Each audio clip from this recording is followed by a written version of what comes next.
I'm going to head over to Philly now. The Green Eagle.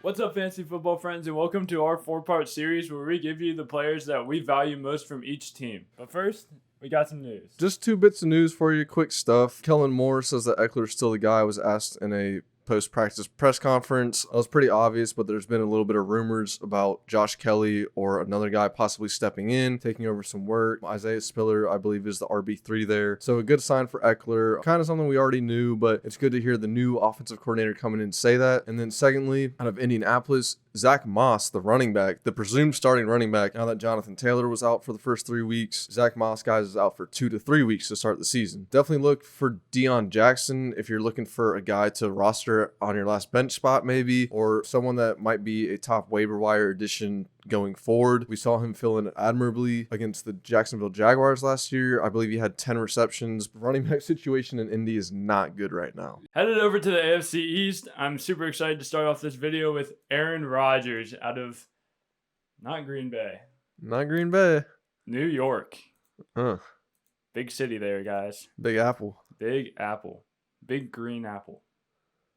So, nice. What do I even say about Aaron Rodgers at this point? I mean, really, you've already said everything. I think I've said everything in every video that you could possibly say about Rodgers, but I just want to keep saying it all season long. I'm going to have no problem doing it. ADP of 69, absolutely criminal. Someone needs to be in jail for that. That's the end of the 8th round, drafted as the quarterback 12. Guys, I mean, quarterback 12, are you serious? Coming out of that darkness retreat, he is going to go Super Saiyan mode. Who even knows what he was doing? Obviously, reaped a lot of benefits for him because he's got some energy back in him. He's got a new team. We saw this happen with Tom Brady when that passion was really reinvigorated. Brady had one of his best years ever at an old age. I think Aaron Rodgers can do the exact same thing. I'm going to be taking him way earlier than his ADP, probably in the 7th round. I'm looking to secure him as early as possible. Don't let anyone else snatch up that value from me. Better situation for him as a whole than in Green Bay last year. I think that although Green Bay is looking pretty good this year with Jordan Love, I do like that outlook. Last year with Rodgers, the vibe was not there, and it was just something Rodgers isn't used to. It wasn't exactly a championship contending team. He's a quarterback that can lead someone to the Super Bowl. He wants to be surrounded by Super Bowl level players, and when he's not, he's obviously going to be pretty pissed about it. And yeah, he just looks invigorated, guys. I love Rodgers in the big green apple. Next is JuJu Smith-Schuster. So we're talking about New England here. Wide receiver 44, number 1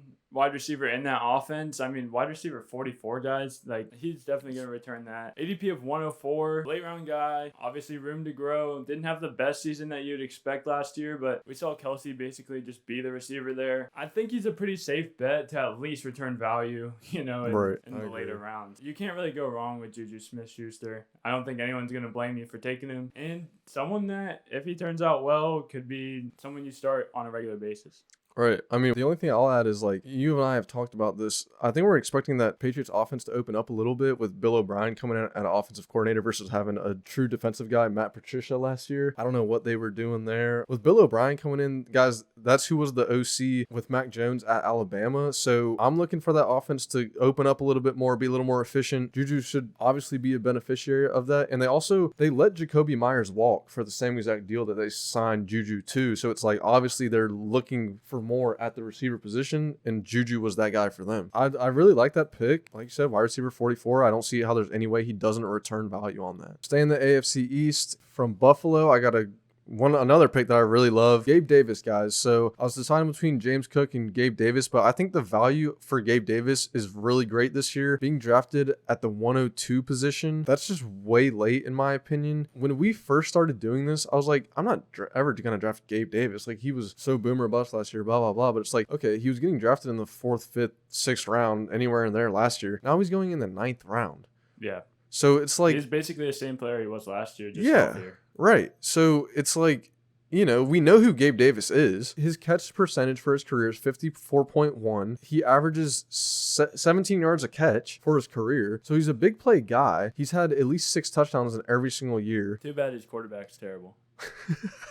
if Gabe Davis, you said this before we started this today, if he can find any form of consistency throughout this season, dude, that's a scary pick, having him as your wide receiver 4 or 5. I have no issue with that at all. If you have a bye week, if you have an injury or anything of the sorts, and you can slot Gabe Davis in at your flex, Gabe Davis is someone that can pop off at any time. I really like him at his spot right now. Like I said, rarely are you going to see a guy with that much ceiling in the 9th round.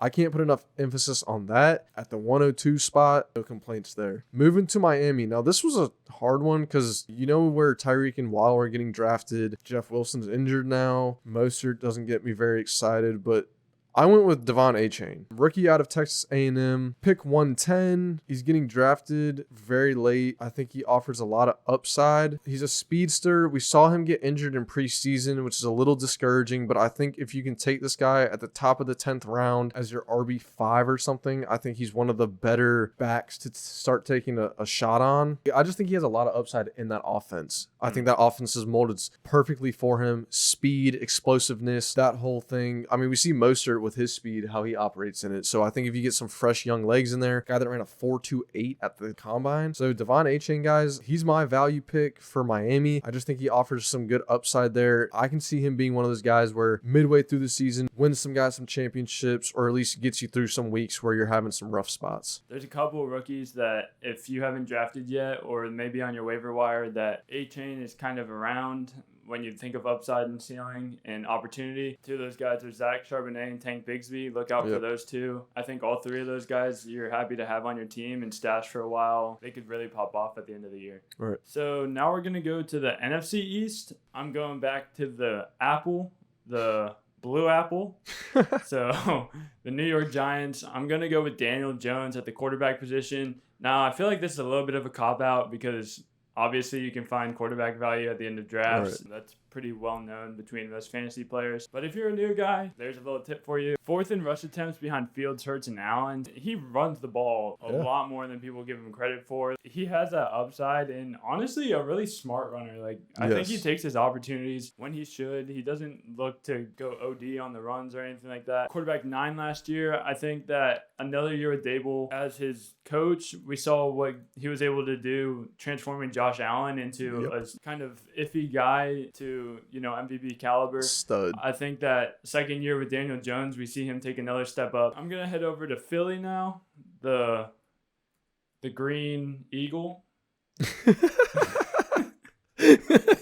The Green Eagle. We can go with that. The Green Eagle of Philadelphia. Rashaad Penny. A lot of people are thinking DeAndre Swift. Everyone knows what Kenneth Gainwell is going to do. He's going to vulture a couple touchdowns. Mm-hmm. But the person no one's really talking about, maybe because he's just injured most of the time, is Rashaad Penny. 5.69 yards per carry since being drafted in 2018. Leads the league. When he's playing, guys, this is a really, really good running back. Yes. I think he gets a similar workload, a similar role as Miles Sanders last year. Obviously, Swift's going to be that pass-catching back. Will get some rushes, so probably not as many rushes as Miles Sanders, but somewhere in that range. I've talked about this a little bit before, but I'll reiterate it. Swift does not get a lot of goal line work. I think Rashaad Penny will get most of that, as well as Kenneth Gainwell. Kenny. So, guys, Penny could be someone that really steps up and could service as a good flex option for you. ADP of 131, so you can't really go wrong. Definitely has the upside to take a shot on. Someone that could be a good trade piece or even service you well in that running back position. Yeah, dude. ADP of 131. Running back 41. If he stays healthy, man, I mean, I think that's a great pick. Going over to my guys, the Washington Commanders. You guys already know who I'm giving you, or you should. Antonio Gibson. I think Gibson, guys, he was 13th in receptions last year. Only had 5 touchdowns. So I'm looking for that to go up in a more explosive Eric Bieniemy run offense. Valuable opportunity will go up. Overall opportunity will go up. Efficiency will go up. Sam Howell's quarterback there. Solid hope with him. I think he's going to be a very serviceable quarterback, if not more than that. Gibson, guys, gives you great versatility as a running back. Can operate as a receiver. That's what he played in his college days at Memphis. 18th for running backs in points per opportunity. So that's very encouraging. He's efficient in terms of production with his opportunities. I think his rushing efficiency will go up. Averaged slightly under 4 yards a carry last year. Obviously well below league average. But I think that will go up with the offense spreading out a little bit. Antonio Gibson, guys, at the ADP of 89, you're looking at a mid-8th round guy. I think that's great value. I don't see why there's any reason not to take him. I'm actually a little higher on him than I am Brian Robinson. I just think that Gibson, especially in PPR formats, is going to give you more opportunity, leading to more points.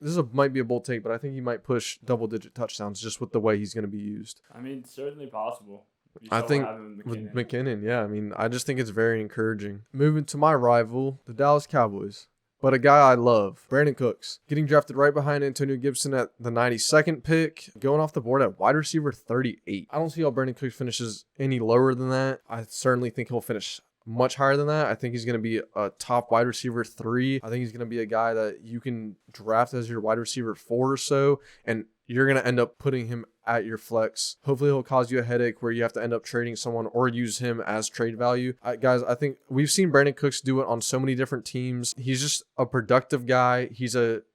He averages a lot of yards per catch. He's put up over 1,000 yards with 4 different teams now. The Saints, the Patriots, the Rams, and the Texans. So the guy gets it done wherever he goes. I think Dallas has a high-flying offense. They're always going to be one of the top scoring offenses. They're going to put up yardage. So I really like Brandon Cooks with where he's getting taken. I think he presents great value. In terms of receivers, he smashed in between Jordan Addison and Smith and Jigba. Now, Addison is someone I'm much higher on than where he's at. But Brandon Cooks, guys, I think presents great value for you as a wide receiver 4. Yeah, guys, so that finishes off our AFC and NFC East edition of this 4-part series. Thank you guys for watching. Please like, subscribe, comment down below if you have any questions or would like to interact with us on anything we just said. We'll be happy to go back and forth with you. As well, there will be 2 more videos coming out, so look out for that. Keep an eye out. Thank you for watching. Peace.